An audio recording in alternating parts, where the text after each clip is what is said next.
Hello students, how are you? I hope you all are healthy and safe at home.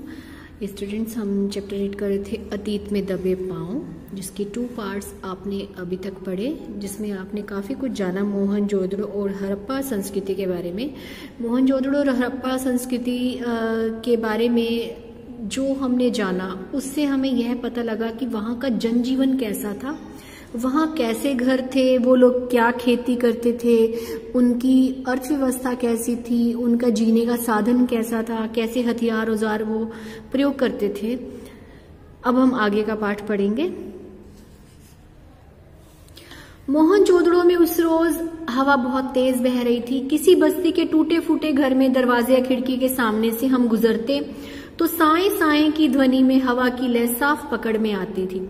वैसे ही जैसे सड़क पर किसी वाहन से गुजरते हुए किनारे की पटरी के अंतरालों में रह रहकर हवा के लयबद्ध थपेड़े सुनाई पड़ते हैं। यानी अब वो सभी घरों के आगे से जा रहे थे, तो जब भी वो किसी दरवाजे और खिड़की के सामने से गुजरते तो उन्हें हवा की आवाज आती थी। सुने घरों में हवा की लय और ज्यादा गूंजती है, इतनी कि कोनों का अंधियारा भी सुनाई दे। यहाँ एक घर से दूसरे घर में जाने के लिए आपको किसी घर से वापस बाहर नहीं आना पड़ता। आखिर सब खंडर है, सब कुछ खुला है और अब कोई घर जुदा नहीं है। सब घर, एक घर दूसरे में खुलता है, दूसरा तीसरे में, जैसे पूरी बस्ती एक बड़ा घर हो। यानी कि जो बीच की दीवारें हैं वो टूट फूट गई हैं और सारे घर आपस में मिल गए हैं। जो घरों को अलग करती थी दीवारें, वो आपस में मिल गई हैं, तो सारी बस्ती ही एक बड़ा घर नजर आती है। लेकिन घर एक नक्शा ही नहीं होता, हर घर का एक संस्कारमय आकार होता है, भले ही वह 5000 साल पुराना घर क्यों ना हो। हम में कमोबेश हर कोई गांव पांव आहिस्ता उठाते हुए एक घर से दूसरे घर में बेहद धीमी गति से दाखिल होता था, मानो मन में अतीत को निहारने की जिज्ञासा ही ना हो। किसी अजनबी घर में अनाधिकार चहलकदमी का अपराध बोध भी हो। यानी जब भी लेखक और उसके जो मित्र थे वो किसी घर में घुसते थे तो बड़े आराम से धीमी गति से पैर रखते थे। यानी जैसे कि हम किसी अन्य के घर में जाते, किसी अनजान व्यक्ति के घर में जाते हैं तो हमें डर लगता है, मतलब अपराध बोध लगता है कि हम ऐसे किसी के घर में नहीं जा सकते, अपने आप घुस नहीं सकते।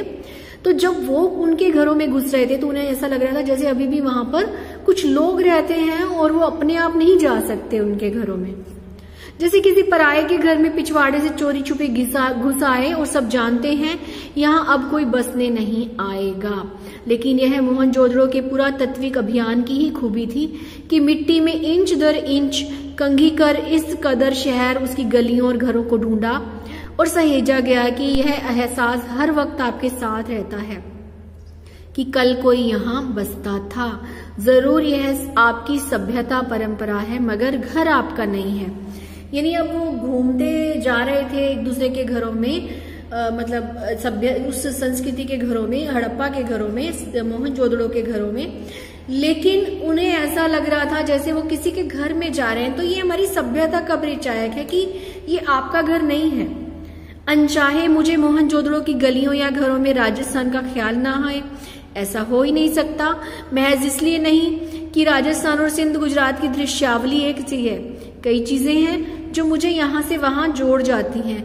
जैसे हजारों साल पुराने यहाँ के खेत, बाजरे और ज्वार की खेती। मोहनजोदड़ो के घरों में टहलते हुए मुझे कुलधरा की याद आई।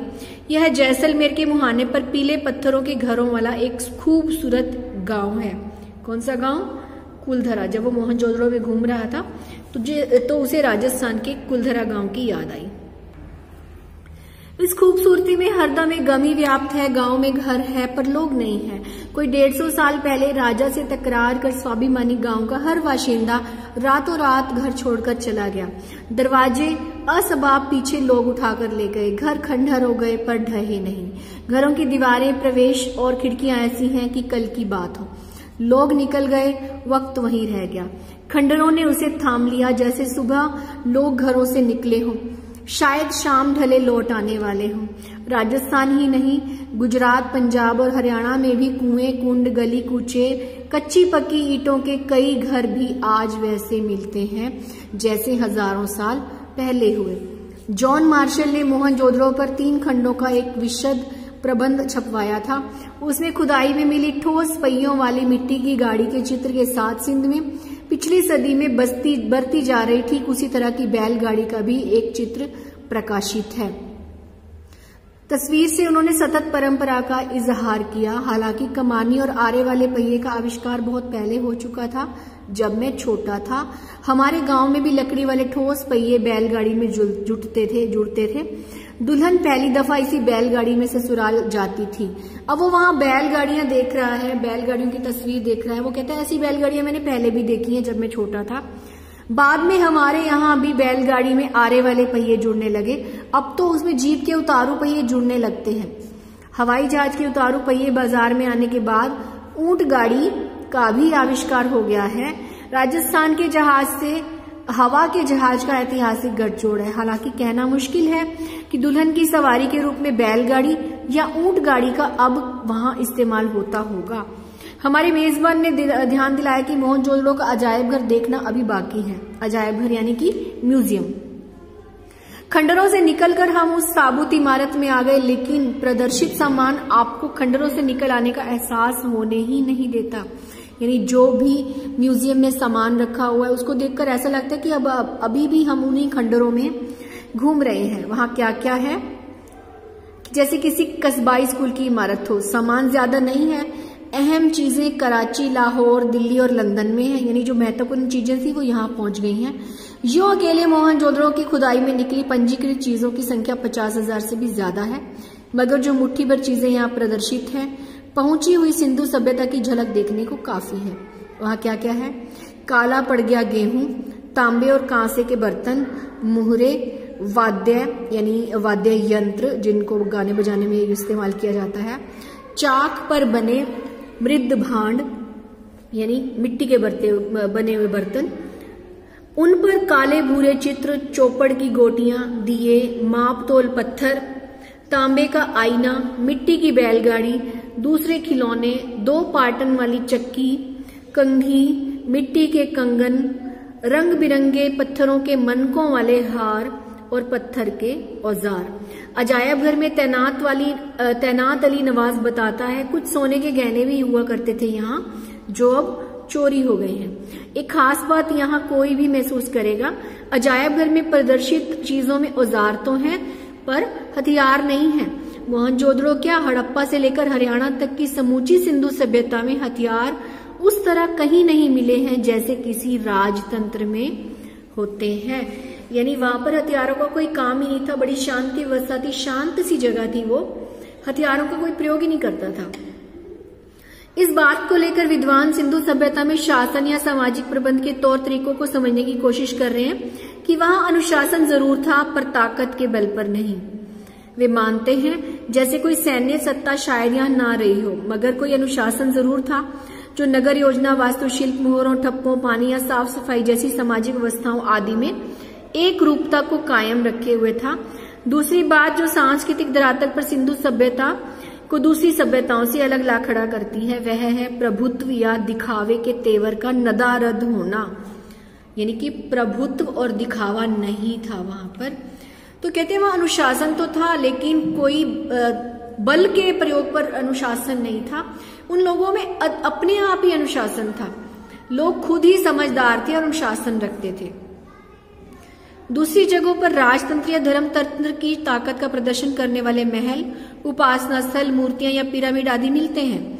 हड़प्पा संस्कृति में न भव्य राजप्रसाद मिले हैं न ही मंदिर। यानी किसी और जगह की खुदाई की जाए तो वहां राजमहल मिलते हैं जिससे उनका राजतंत्र होने का पता चलता है, धर्म की ताकत का पता चलता है। लेकिन यहाँ ऐसा कुछ नहीं मिला, ना तो मंदिर है ना ही राजमहल है, ना राजाओं महंतों की समाधियां। यहाँ मूर्ति शिल्प छोटे हैं और औजार भी। मोहनजोदड़ो के नरेश के सिर पर जो मुकुट है शायद उससे छोटे सिरपंच की कल्पना भी नहीं की जा सकती। और तो और उन लोगों की नावें भी बनावट में मिस्र के नावों की जैसे होती हैं। वहां एक दाढ़ी वाले नरेश की भी मूर्ति मिली है, लेकिन वो कोई राजा था ये नहीं कहा जा सकता। आज के मुहावरों में कह सकते कि वो लो प्रोफाइल सभ्यता थी, लघुता में भी महत्ता अनुभव करने वाली संस्कृति। मोहनजोदड़ो सिंधु सभ्यता का सबसे बड़ा शहर ही नहीं था, उससे साधनों और व्यवस्थाओं को देखते हुए सबसे समृद्ध भी माना गया है। फिर भी इसकी संपन्नता की बात कम हुई है तो शायद इसलिए कि उसमें भव्यता का आडंबर नहीं था, यानी दिखावा नहीं था वहां पर। दूसरी वजह यह भी है कि मोहनजोदड़ो और हड़प्पा पिछली सदी में ही उद्घाटित हो सके। उनकी अनबूझ लिपि अभी भी सारे रहस्य अपने में छिपाई हुई है, यानी वहां जो बुक्स मिली हैं, किताबें मिली हैं, उनकी लिपि या खंड लेख मिले हैं, वो लिपि समझ में नहीं आ रही है, तो अभी भी काफी रहस्य हैं वहां पर। सिंधु घाटी के लोगों में कला या सुरुचि का महत्व ज्यादा था। वास्तुकला या नगर नियोजन ही नहीं, धातु और पत्थर की मूर्तियां, मृद भांड यानी मिट्टी के बर्तन, उन पर चित्रित मनुष्य, वनस्पतियों और पशु पक्षियों की छवियां, सुनिर्मित मुहरे, उन पर बारीकी से उत्कीर्ण आकृतियां, खिलौने, केश विन्यास, आभूषण, सबसे ऊपर सुघड़ अक्षरों की लिपि रूप सिंधु सभ्यता को तकनीक सिद्ध से ज्यादा कला जाहिर सिद्ध करती है। यानी कि वहां पर कला का बहुत अच्छा विकास था, लोग कला प्रेमी थे। एक पुरातत्ववेत्ता के मुताबिक सिंधु सभ्यता का खूबी उसका सौंदर्य बोध है, जो राज पोषित या धर्म पोषित ना होकर समाज पोषित, यानी समाज स्वयं ही आपस में अपना पालन करता था, अपनी व्यवस्था को संभाले हुए था, उस पर किसी का काबू नहीं था, किसी राजा का या धर्म का। शायद इसलिए आकार की भव्यता की जगह उसमें कला की भव्यता दिखाई देती है। अजायब घर में रखी चीजों में कुछ सुइयां भी हैं, खुदाई में तांबे और कांसे की तो बहुत सारी सुइयां मिली हैं। काशीनाथ दीक्षित को सोने की 3 सुइयां मिली, जिसमें से एक 2 इंच लंबी थी। समझा गया कि यह बारीक कशीदेकारी के काम आती होंगी। कशीदेकारी यानी कढ़ाई। याद करें, नर्तकी के अलावा मोहनजोदड़ो के नाम से प्रसिद्ध जो दाढ़ी वाले नरेश की मूर्ति है, उसके बदन पर भी आकर्षक गुलकारी और दुशाला भी है। गुलकारी यानी कि कढ़ाई की हुई है, यानी दाढ़ी वाले नरेश की जो मूर्ति मिली है उसके कपड़ों पर भी गुलकारी है, कढ़ाई की हुई है। आज छापे वाला कपड़ा अजरक सिंध और सिंध की खास पहचान बन गया है, पर कपड़ों पर छपाई का आविष्कार बहुत बाद का है। खुदाई में सुइयों के अलावा हाथी दांत और तांबे के सुए भी मिले हैं।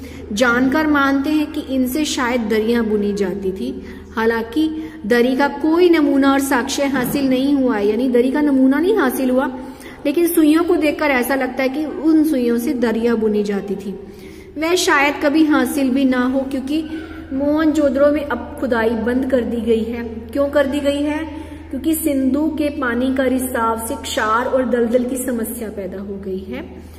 मौजूदा खंडरों को बचाकर रखना ही अब अपने आप में बड़ी चुनौती है। अब तक जिन खंडरों की खोज की गई है, जिन चीजों की खोज की गई है, उन्हें ही बचाने का प्रयास किया जा रहा है। तो यहाँ पर आपका चैप्टर खत्म होता है। हमें काफी कुछ पता चला इस चैप्टर में मोहनजोदड़ो और हड़प्पा संस्कृति के बारे में। आई होप आपको समझ आया होगा। Thanks for watching. Have a good day.